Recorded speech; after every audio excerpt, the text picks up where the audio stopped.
Ya, pemirsa YouTube channel Thomson Sirus, saat ini tanggal 16 Februari 2021 saya sedang berada di Sekolah Unggul Del.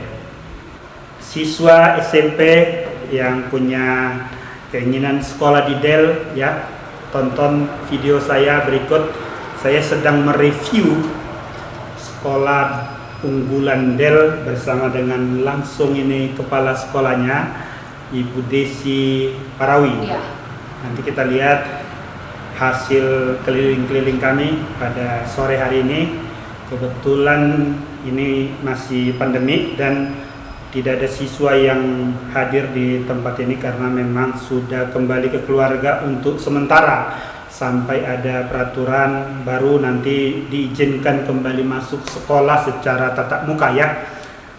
Pemirsa YouTube channel Thomson Sirus, ya, dimanapun Anda berada, tujuan daripada pembuatan video ini adalah untuk memberikan informasi yang bagus kepada para pemirsa YouTube channel Thomson Sirus. Mudah-mudahan banyak di antara masyarakat nanti yang merasa mendapatkan informasi yang lengkap dari pemaparan-pemaparan fasilitas maupun dari perbincangan kami bersama dengan Ibu Desi melalui video YouTube channel Thomson Sirus.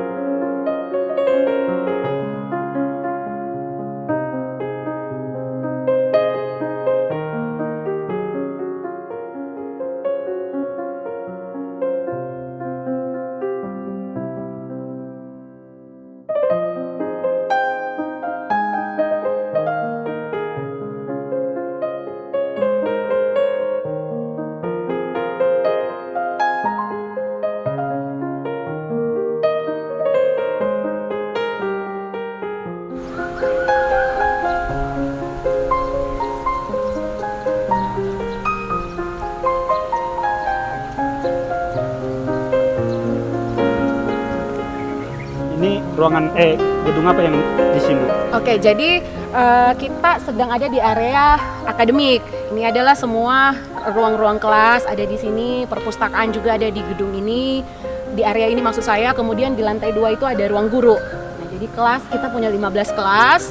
Kemudian lab juga ada di area sebelah sana. Sebelah sana, ya. Jadi ini ya. Lapangan baris berbaris di sini? Ya, kalau ini adalah lapangan baris berbaris. Kalau upacara, apel tiap pagi itu dilaksanakan di sini. Di sini, ya. Betul. Itu tadi ruang apa tuh, Bu? Kelas. Ruang Ini kelas. Lantai 2, lantai 1 ini semua kelas, diperuntukkan kelas. Di tengah Ini adalah perpustakaan lantai 1, kemudian lantai 2 untuk semua guru-guru. guru-guru. Kantor guru. Di atas Ruang 3 itu nggak ada apa-apa untuk itu sirkulasi hanya, udara.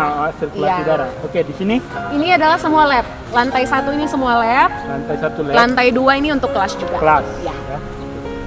Jadi ini apa namanya? Pusat Ruang akademik. akademik, ya. Pusat akademik SMA Unggul Del. Oke, ini satu lagi, Bu. Oke. Nih. Kalau di area sini kita ada gedung administrasi, SDM dan ADM, bagian keuangan, dan juga ruang kesiswaan. Jadi kalau orang-orang tua nanti ada hubungan dengan Ya, administrasi, betul. datang ke sini, ya. Hubungan, iya betul, keuangan, atau ada rekrutmen guru, kepegawaian juga di sini. Pokoknya di sini administrasi semua, ya. Nggak ada siswa di sini, ini semua perkantoran. Maksudnya dari sana, ya. Masuknya tetap dari gate tengah. utama. Ya, Oke. ini ditutup. Oke. Lantai 2, di lantai 2 itu ada ruang pertemuan kecil seperti aula kecil. Sementara Ya, Untuk? biasa kalau ada rapat dewan guru kita laksanakan di lantai 2. lantai 2, ya. Kalau ada pertemuan OSIS misalnya, atau pertemuan perangkatan yang jumlahnya cukup 160 orang, di lantai 2 Lantai kita 2, ya. pakai. Kalau orang tua serbaguna. Di gedung serbaguna karena udah lebih dari 500 biasanya. Oke, kita lihat lagi area yang lain, ya. Ruangan-ruangan yang lain.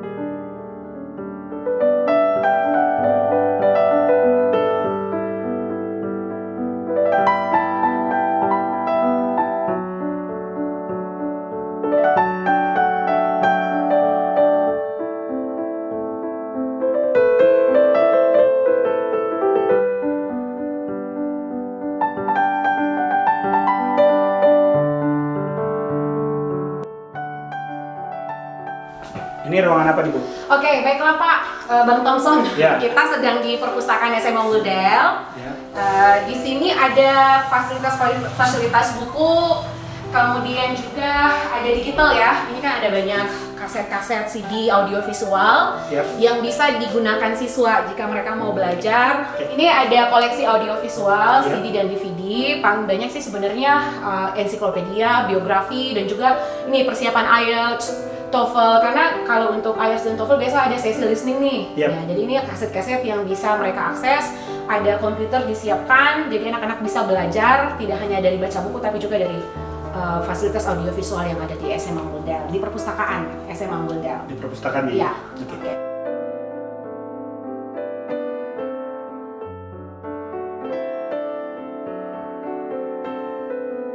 Nah, kemudian kalau anak-anak datang ke perpustakaan, mereka wajib kalau misalnya mau cari buku nih, supaya gampang mereka menggunakan katalog online.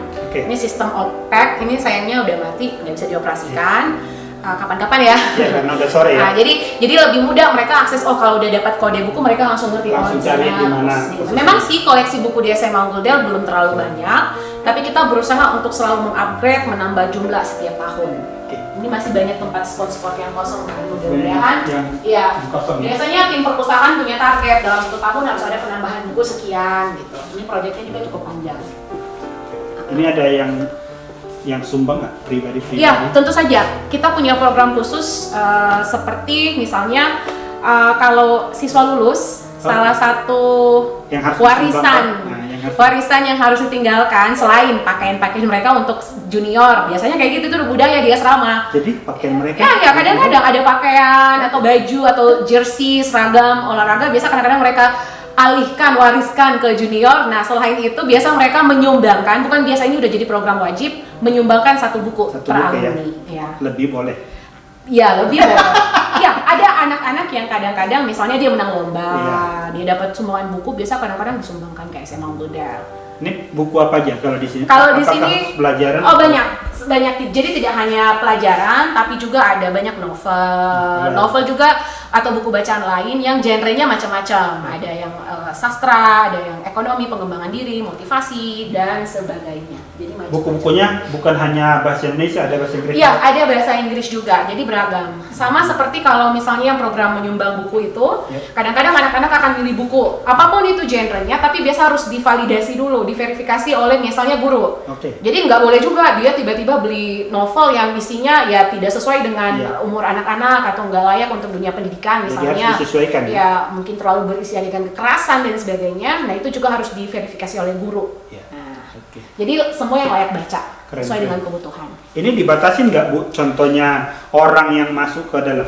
Kalau normal nih ya Bang ya selama harus mejanya kosong ya bisa masuk gitu loh. Tapi kalau selama masa pandemi, even sekarang meski nggak ada siswa pun, guru-guru tetap harus menjalankan protokol kesehatan pencegahan COVID gitu. Jadi social distancing dan sebagainya.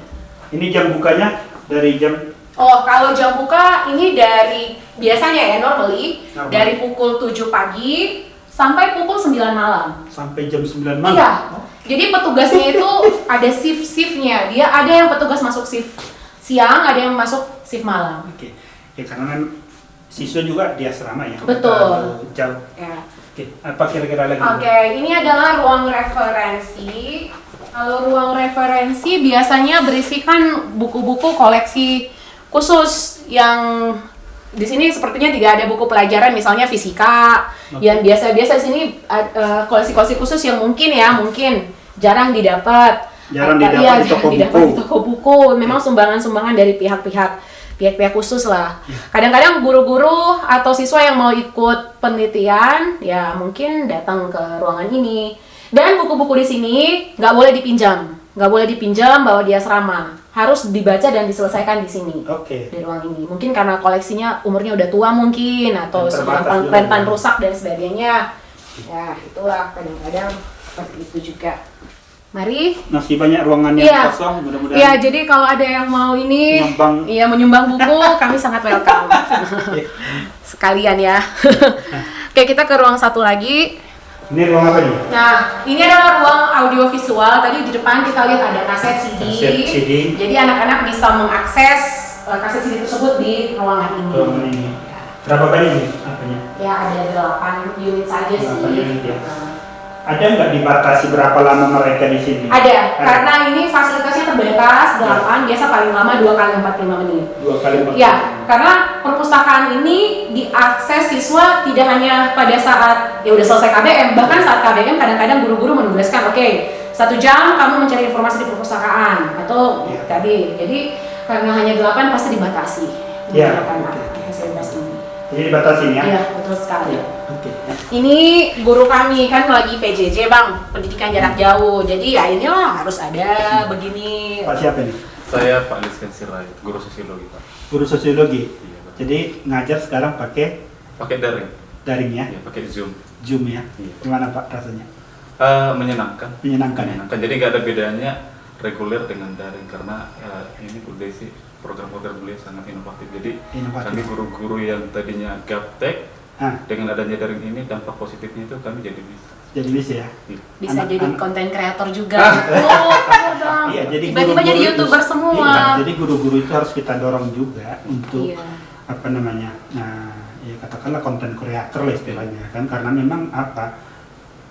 Kalian itu apa namanya? Mengajarkan orang kan. Jadi Iya. memberikan informasi yang penting juga. Jadi selain langsung ngajar, ya bisa orang belajar dari secara pribadi kan. Iya, betul. Mudah-mudahan nanti bisa jadi inilah Amin, Pak. konten kreator di YouTube. Membawakan materi sosiologi yang erat hubungannya aplikasinya dalam kehidupan Aplikasi. sehari-hari. Terutama yang apa namanya untuk anak-anak kan. Iya. Lebih kepada pengembangan karakter Pak. Karakter itu Jadi tidak hanya mengasah pengetahuannya tapi juga karakternya. karakternya, termasuk ya harus ada komunikasi dengan orang tua kan tentang sosiologi. Benar Pak. Kepribadian. Udah berapa lama di Saya 2 tahun 3 bulan Pak. 2 tahun 3 bulan. Iya. Masih Pak.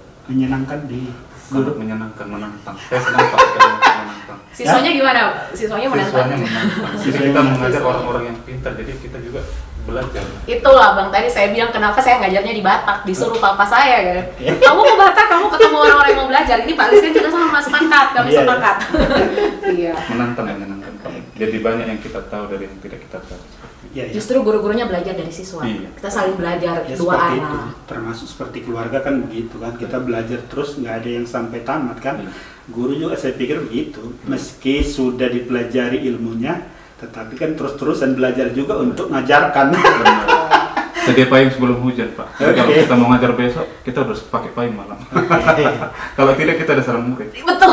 Persiapannya harus hebat sehari sebelum mengajar. Iya ya. Saya sekarang Pak jam 4 udah bangun. Iya, Buat PowerPoint dan segala macam. Jangan sampai nanti saya diserang si Chelsea. Jangan sampai lebih pintar guru apa nih muridnya. Siswanya. Iya. Sebenarnya gini Bang, guru-guru itu tetap akan selalu lebih istilahnya lebih hebat. Kenapa? Pengalamannya lebih banyak. Pasti. Tetapi kita harus paham dengan dunia komunikasi sekarang yang udah bisa diakses dari manapun, Dari kapanpun. Iya. Kadang-kadang siswa ini datang dengan pemikiran yang mungkin Iya. cukup sangat radikal, berbeda. Ekstrim lah ya. Ekstrim. Jadi guru-guru dituntut supaya nggak mainstream, Iya. harus bisa tanggap semua. Makanya Pak Lisken harus bangun pukul 4 pagi. Kalau nggak persiapan nggak berani masuk kelas. Oh, iya. Saya mau kan seperti itu Pak. Iya, iya. Benar Pak. Seperti kayak mau apa aja datang ke medan pertempuran nggak bawa senjata.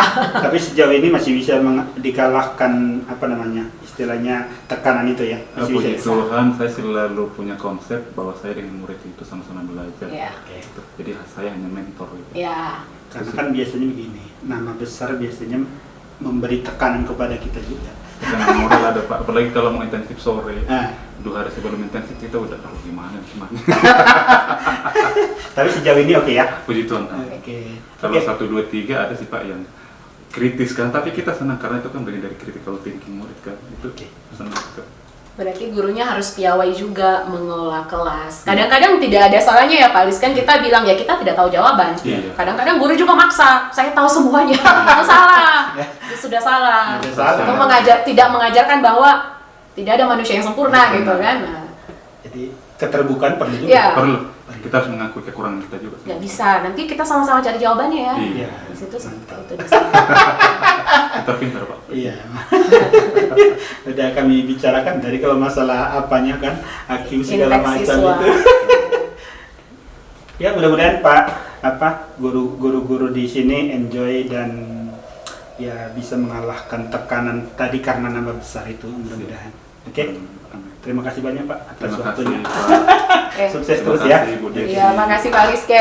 Selamat melanjutkan tugas Pak. Mohon maaf mengganggu. Terima kasih. Ini apa Ini ya. Yang ini dulu. Ini locker. Oke. Ini biasa anak-anak menaruh barang mereka di sini. Kalau Pelajaran. Kalau lagi di pelajaran? sini. Betul, buku. buku. Iya. Tas buku karena kadang-kadang kan sehari itu dari pukul 7 sampai pukul 4 sore tuh Iya. banyak sekali barang yang Banyak dibawa, sekali. baju olahraga, lab Jadi mungkin pas saja. masuk kelas nggak semua dipakai. Betul, saat masuk kelas sebagian harus dititip di sini supaya tidak mengganggu. Jadi ini salah satu ruang kelas yang Bu ya. Iya, betul sekali. Jadi sebenarnya konsepnya kita menghadirkan ruang kelas yang cukup sesuai dengan kapasitas, tidak terlalu luas, tidak juga sempit, tapi ini sesuai. Makanya tadi ada loker-loker disiapkan di depan agar saat anak-anak masuk karena kapasitasnya atau ukuran dimensi ruangannya Mejanya tidak kecil. luas, mejanya kecil, jadi nggak dipenuhi barang-barang. Kemudian fasilitas yang ada di ruangan kelas menurut saya cukup standar, apa yang dibutuhkan, papan tulis tentu saja, kita masih pakai kapur. Kemudian infocus untuk kegiatan pakai ya, infocus. betul, dan juga speaker. Biasanya mata pelajaran seperti bahasa Inggris Bahasa, ya. butuh untuk listening, Iya. jadi ada speaker Ada disiapkan speaker. di semua kelas. Kira-kira seperti ini, ada CCTV juga, ada konektivitas internet di beberapa kelas, tapi harapannya semua kelas harus ada juga bisa mengakses. Kira-kira 15 kelas di SMA Unggul seperti ini Seperti ini suasananya. kelasannya. Betul. Ini berapa satu ruang? Satu ruangan itu idealnya 32 siswa. 32 Ya, kita kan ada 160 total siswa perangkatan, berarti kalau ada 5 kelas sekitar 32. Kurang lebih 32. Kurang lebih 32 ya. Iya, Jadi suasana seperti ini ya. iya betul Kalau sekali. Siswa Karena- yang mau belajar seperti ini nih, apa namanya? Biar ada gambaran bagi anak-anak SMP ya, anak-anak SMP yang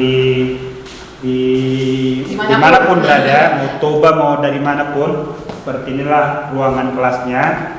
Nah, gurunya seperti ini mengajar masih tetap pakai Iya, papan masih tulis tetap ya. pakai kapur. Kapur. Jadi jangan dikira kalau di apa itu pakai laptop semua ya. Iya, harus ada kapurnya. Harus ada kapur. Jangan salah Bang, kalau di universitas-universitas seperti Harvard, Nah. MIT itu masih kapur semua. Masih kapur semua ya? Ada penjelasan ilmiahnya kenapa kapur itu masih relatif lebih aman daripada spidol-spidol ya. Iya.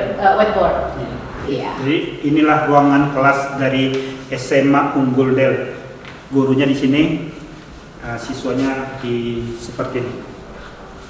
Tapi ini udah hampir 1 tahun ya tidak Iya. ditempati siswa kertas sedang berlangsung PJJ. Jadi setiap hari hanya ada 1 guru saja. Satu guru, ya. Ini untuk menjalankan pembelajaran secara online. Jadi kalau online dari kelas masing-masing atau dari kampus? Dari kelas Iya. kita menjaga social distancing, jadi tidak boleh kumpul di ruang guru. Ya maksud saya tetap mereka dari sini. Gurunya dari sini. Setiap Ya. hari. Setiap hari. Jadi apa namanya? Udah kita bagi, guru A di kelas ini, guru B di kelas ini. Jadi sedih juga gurunya ya. Iya dong Pak. Mengajar. Iya. Seolah-olah ada siswa di depan, padahal yang mereka pandangi layar komputer. Jadi Ngajar kelas kosong. pemirsa YouTube channel Thompson Sirus sejak pandemi ya, ini kan siswa belajar dari online, dari rumah masing-masing. Ternyata gurunya mengajar dari sini, Tetap dari kelas. tetap dari kelas, bukan dari kantornya, tetap dari kelas. Dia memandangi, membayangkan siswanya di Iya, sini. betul sekali. Tetapi ini kosong, hanya layar. Hanya ada layar Zoom. Ada hal yang baru dari segi psikologi, apakah itu Betul. apa namanya mempengaruhi. Mudah-mudahan tidak mengurangi semangat daripada guru. Oke, tetap berikan semangatmu untuk para guru kita. Ini ruangan apa Bu Desi? Ini adalah lab biologi SMA Unggul Del. Kami memiliki 3 gedung lab, Ya. 3 ruang lab. Nanti saya akan saya akan tunjukkan lab-lab yang lain. Kebetulan kita ini sedang berada di lab biologi SMA Unggul Del. Mungkin tidak semua alat-alatnya ditampilkan karena harus disimpan. Tetapi kalau misalnya lagi normal nih, nggak pandemi Bang, ini adalah salah satu ruangan yang paling padat pengunjung. Karena aktivitas riset di SMA Unggul Del itu cukup dijalankan dengan dengan baik, sehingga kalau sudah sore kadang-kadang anak-anak kumpul di sini untuk melakukan aktivitas-aktivitas penelitian. Dibimbing semua oleh kelas? betul. Semua kelas? Tidak, sorry. 1, 2, 3. Uh, kelas berapa? Ada semua kelas, Semua tetapi kalau untuk aktivitas praktikum itu wajib ya, aktivitas praktikum. Tapi kalau untuk research itu hanya anak-anak yang memang tergabung di klub research SMA Unggul. Betul, kita punya khusus klub research dan kadang-kadang mereka menampilkan atau mempresentasikan hasil penelitian mereka di beberapa event-event lomba. Dibatasi nggak jumlahnya? Tentu saja tidak. Siapa yang berminat? Siapa yang berminat? Ya, siapa yang berminat ikut. Kebetulan peminat research cukup banyak dan juga mereka terbilang produktif. Jadi tahun 2020 selama pandemi, mereka tetap mengikuti aktivitas penelitian secara online tuh. Mereka mempresentasikan secara online dan beberapa menang. Ada yang tingkat internasional. Perlombaan Banyak. Selama pandemi, kebetulan mereka sudah melakukan penelitian sejak awal tahun. Saat itu mereka masih di SMA Unggul. Tinggal mereka mengolah data selama pandemi dari rumah masing-masing. Mentoring, bimbingan dengan guru itu via daring online, kemudian mereka ikut kompetisi juga secara online. Selama tahun 2020, semua kompetisi apapun itu dilaksanakan secara online. Ya, dan sehingga mereka bisa mengikuti meskipun dari rumah saja. Jadi sebenarnya hanya fisiknya aja ya, Iya. berubah ya. Betul. Secara aktivitas mereka Iya, tetap seperti biasa. Seperti biasa. Iya. Luar biasa gitu ya. Jadi ini biologinya ya, lab biologi. Kalau ini beberapa produk-produk biotek nih, ada apple wine, mereka coba bikin anggur dari apel. Kalau ini dari salah satu project biologi ya, mata pelajaran bioteknologi. Bioteknologi. Itu kan melibatkan banyak ya fermentasi, yang menggunakan bakteri dan sebagainya. Ini kebetulan produk dari kelas 11 atau kelas 2. Ini mereka coba bikin anggur ya, tapi ini udah lama ya Bang ya, kayaknya produk tahun lalu nih.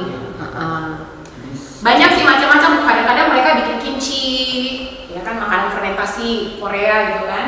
Artinya model ini ditujukan juga ya bagi para peneliti nanti. Jadi mereka memproduksi minuman beralkohol, meskipun anak-anak SMA kok alkohol, tapi secara sains itu penting mereka tahu proses kenapa bisa ada tuak. Kira-kira seperti itu. Oke, ini lab kimia ya. Lab kimia. Kalau lab kimia ini agak sedikit bukan saya bilang kotor, tapi karena kadang banyak larutan, cairan dan sebagainya. Justru kalau bersih berarti nggak ada giat. Betul. Nanti kalau fisika kan lebih banyak aktivitas praktikum yang tidak melibatkan cairan. Jadi mungkin agak sedikit lebih ini. Ini ada lemari asamnya. Betul. Ini ada lemari asamnya. Jadi anak-anak tidak akan terpapar ya oleh cairan-cairan kimia yang let's say beracun atau berat. Kemudian ada showernya juga di belakang dan ya ini ada beberapa alat. Kebanyakan alat sih diamankan karena tidak ada aktivitas praktikum berlangsung selama PJJ atau pembelajaran jarak jauh. Luar biasa. Dapat semua. Oke, ini apa ini? Oke, welcome to Physics Lab. Ini kebetulan ranah saya latar belakangnya guru fisika. Oke, jadi di sini ada beberapa alat-alat yang memang digunakan oleh guru-guru. Jadi selama PJJ Bang, siswanya nggak ada, tetapi aktivitas praktikum itu tetap dilaksanakan. Jadi guru-guru cukup merekam. Kebetulan guru-guru fisika produktif semua tuh, video YouTube-nya dan sebagainya ya. Di sini ada 4 guru fisika. Saya beberapa kali nonton. Dan ya di sini ada beberapa alat-alat ini berhubungan dengan pembelajaran fisika untuk mempelajari gerak. Kemudian ini untuk listrik. Anak-anak senior kelas 12 sedang belajar listrik sekarang. Kemudian di sini ada beberapa kit-kit juga ya, listrik. Ini percobaan kalor nih. Ini gimana nih balonnya kalau dipanaskan dan sebagainya. Dan ya beberapa alat-alat lainnya memang dibutuhkan untuk kegiatan praktikum. Jadi meskipun anak-anak tidak bisa melakukan eksperimen secara langsung, tapi paling tidak mereka dapat gambaran dari percobaan yang dilakukan oleh guru-guru, direkam kemudian dikirim ke anak-anak. Perlengkapan peralatan lab cukup lengkap. Cukup lengkap. Kalau misalnya untuk fisika sendiri, let's say 80% dari kebutuhan. Memang beberapa alat-alat harus diperbaharui setiap kurun waktu tertentu, misalnya 5 tahun harus ada yang diperbaharui. Tetapi kita bisa mendapat akses yang support dari yayasan jika kita memang ada kebutuhan untuk alat-alat lain. Artinya memang kalau orang yang suka fisika betul-betul bisa terfasilitasi Iya.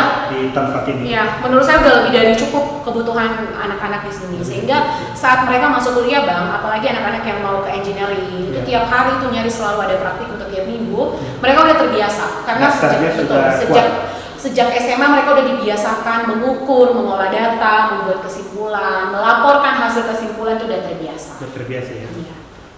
Keren. SMA Unggul Del keren. Oke, apa nih Bu? Oke, nah ini adalah lab seni SMA Unggul Del, agak gelap ya karena memang settingnya untuk seperti ruang teater, ruang pertunjukan. Jadi memang ada seperti lampu sorot ya, hanya sini saya nggak bisa akses nih tempat untuk menyalakan lampu sorotnya. Di sini biasa anak-anak belajar seni, kalau bisa lihat ini ada alat-alat musik tradisional Batak. Gondang, betul sekali. Waktu itu kita dapat program sekolah budaya ya, jadi kita dapat bantuan dari pemerintah. Kemudian juga ini ada banyak alat-alat musik juga, cuma lebih banyak ini diamankan karena siswa lagi nggak di sekolah. Kadang-kadang siswa SMA Unggul Del bawa alat musik, mereka diizinkan. Ada biasa, ya betul. Kayak gitar, saksofon, kemudian biola, kemudian piano, elektrik. Kadang-kadang mereka harus titip alat tersebut di sini. Jadi nggak boleh dibawa di asrama, harus disimpan di lab seni. Ya. Kemudian juga kadang-kadang tempat ini digunakan oleh anak-anak untuk seperti home mini theater gitu. Home mini theater. Jadi mereka nonton di sini. Mereka nonton bareng di sini. Apa? Ada Infocus. Ya. Dan ada layar di sini kan, ada widescreen cukup besar. Jadi kalau ada acara kelas sih biasanya mau ada birthday party, acara ulang tahun. Nah, sambil nunggu acara makan-makannya biasa mereka mungkin nonton dulu. Ya, mereka jadi pakai nih. Betul. Jadi kreativitas wali kelas. Nah, macam-macam. Kadang-kadang juga kegiatan OSIS, ada kegiatan nonton bareng. Seperti itu dilakukan di sini. Kalau ada performan teater, karena kita pelajaran seni selain menyanyi, kemudian seni tari, juga ada seni teater. Nah, di sini kadang-kadang mereka performnya di. Jadi hampir semua seni di sini ya. Iya, betul sekali. Dan itu mereka semua ada minat di situ. Artinya hampir, contohnya tradisional ada juga. Betul. Karena kan pelajaran seni ini salah satu mata pelajaran wajib yang harus dipelajari anak-anak SMA Unggul Del. Jadi mungkin saat mereka datang ke SMA Unggul Del tidak bisa main instrumen alat musik.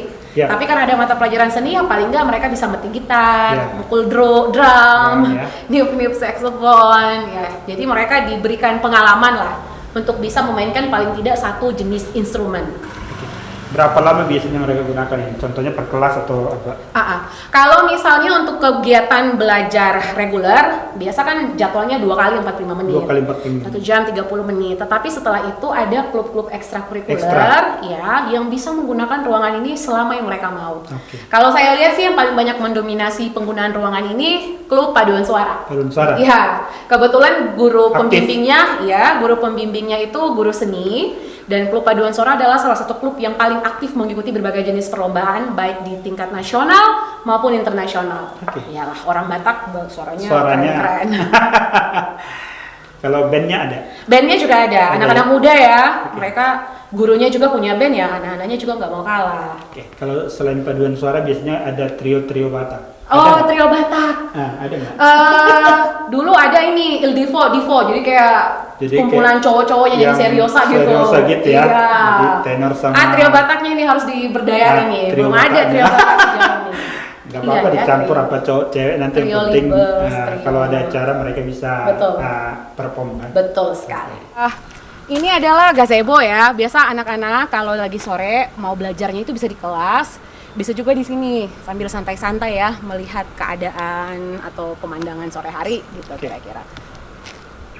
Ini udah maksudnya kalau lagi sekolah bisa juga di sini. Bisa juga digunakan kadang-kadang. Jam sekolah. Iya betul, karena kadang-kadang ada guru-guru yang belajarnya tidak dalam ruangan kelas tapi mewajibkan anak-anak untuk eksplorasi sekitar. Jadi ini biasa jadi salah satu tempat yang diperebutkan anak-anak sih. Belajar bebas.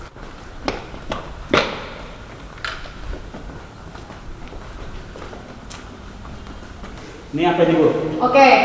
Baik, ini kantin dari SMA Unggul Del. Anak-anak akan makan pagi, siang, malam.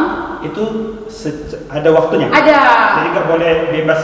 Nggak boleh. Jadi ini nggak sistem prasmanan yang kapan lapar datang ambil makanan. Enggak, ini sistem plating ya. Jadi ada jamnya? Ya betul, sudah ada jamnya. Pagi jam 7, siang jam 1. kemudian malam jam 7 malam. Jamnya 6.30 lah, setengah 7 malam mereka udah bisa makan malam, dan juga ada satu kali snack sore. Snacking time-nya di sore hari. Ya, jadi itu waktu-waktu makan anak-anak di SMA Unggul Del. Lantai satunya kan dipenuhi oleh siswa yang perempuan ya. Perempuan? Ya. Oh, dibatasi? Dipisah? Dipisah. Sedangkan Ya, untuk lantai 2 untuk siswa yang laki-laki. Iya. Kira-kira seperti itu. Ini kapasitasnya muat 480 anak atas dan bawah. Sama bawah ya? Iya. Betul sekali. Seperti ini karena nggak ada orangnya, Iya. kursi-kursinya lagi berdiriin. Jadi anak-anak itu akan bertugas wajib, dia ada piketnya. Dia akan memplating makanan. Sama membersihkan. Sama membersihkan. Hanya untuk waktu malam. Kalau pagi kadang-kadang dibantu oleh petugas kantin karena mereka harus sekolah. Siang juga sama, tetapi mereka wajib untuk seperti menyapu dan sebagainya itu wajib dilakukan oleh anak-anak. Jadi mereka juga harus belajar untuk melayani teman-temannya, memberikan pelayanan marhobas ya kalau istilah orang. Mereka harus belajar marhobas juga di sini. Jadi nggak lantas ada makanannya tiba-tiba ada gitu. Mereka harus belajar untuk menyiapkan.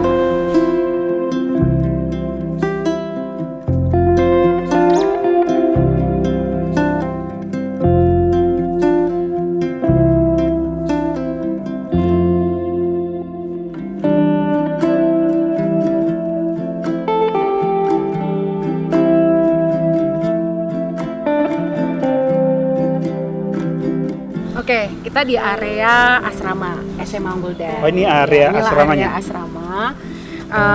Di sebelah sini ada gedung Asrama Oke, Putra. coba tunjukkan dulu bentar. Asrama Putranya ada 2 unit, ada Aspa A, ada Aspa B. Asrama Putra A, ada Asrama Putra B. Berapa kamar? 32 kamar. 32 ya? Masing kamar itu dihuni oleh 6 anak. 6 anak. Itu kamar tidurnya bertingkat? Bertingkat. Oke. Pakai sistem bunk bed. Bang. Ya. Kemudian setiap asrama itu dikepalai atau dibina oleh 2 orang pembina asrama. 2 orang pembina asrama? Ya, karena ini ada 2 unit berarti ada 4 pembina asrama. Ada 4 pembina. Ya. Itu bukan guru? Bukan, Jadi itu beda dia lagi. Murni hanya membina. Betul, apa namanya, mereka lah yang bertugas untuk menangani, mengawasi, membina anak-anak di asrama. Oke, berarti dia juga harus punya latar belakang itu dong, Bu ya? Kebanyakan, Kayak BP gitu, bukan? iya betul. Semua pembina asrama di SMA Unggul Del latar belakang pendidikan teologi. Teologi? Iya, jadi kita pendekatan pembinaan anak-anak di asrama itu secara humanis, nggak ada militer di sini. Oke. Konseling? Konseling ada guru BP dan BK sendiri, BP khusus. sendiri ya? Jadi dia Berarti di situ yang backgroundnya teologi? teologi itu udah arahan sih dari Bu Devi Simatupang, Keren juga ya. pembina Yayasan Del gitu kan. Kadang-kadang kan kalau seperti Taruna Nusantara itu jelas Itu banget tentara. militer. Kalau di sini beda. Jadi Beda. kadang-kadang anak-anak yang mau pengen asrama ya udah tergantung kebutuhan. Kalau mau akmil akpol, kadang-kadang mereka nggak akan memilih SMA Unggul Del. Oke, kalau perempuan? Perempuan juga latar belakang teologi. Teologi juga? Iya, jadi semua memang Dipilih harus yang wajib teologi. perempuan? Iya, perempuan. Nah, ini asrama putri. Yang di sana asrama putri ya? Asrama putri. Itu berapa? Sama saja ruangan. 32. Jadi apanya? Porsi laki-laki sama perempuan di apa ini? Kita siswanya? akan buat sama. Oh, Kadang-kadang memang itu juga Mempengaruhi juga berarti ya? Tapi sebenarnya di 3 tahun terakhir ini putra sudah lebih mendominasi. Oke, Padahal secara statistik seharusnya perempuan lebih banyak. harusnya. Iya, tetapi di proses seleksi 3 tahun terakhir ini jumlah yang kita terima laki-laki itu jauh lebih banyak. Mungkin sekitar 60-40%. 60-40 Iya. sekarang ya? Makanya tahun ini kita akan berusaha untuk menekan. Ya, itu juga yang cowok-cowok ada bahaya juga nih. Ya kan? Tapi mudah-mudahan proses ini ya, ini juga kan sebenarnya tergantung facility unit. Sebenarnya banyak kok kamar yang disediakan, jadi itu tidak akan menutup kemungkinan jika memang persentase cowok lebih banyak, itu juga tidak menutup kemungkinan. Tetapi kenapa harus ada pembatasan? Iya. Karena ya itu tadi kamarnya mungkin udah nggak cukup untuk yang cukup, ya. putra, jadi harus dibatasi juga pada akhirnya. Kira-kira seperti itu. Di sini olahraga? Ini adalah lapangan olahraga, anak-anak bisa menggunakan ini basket, Voli? volleyball, kadang-kadang juga bulu tangkis atau apa lagi ya?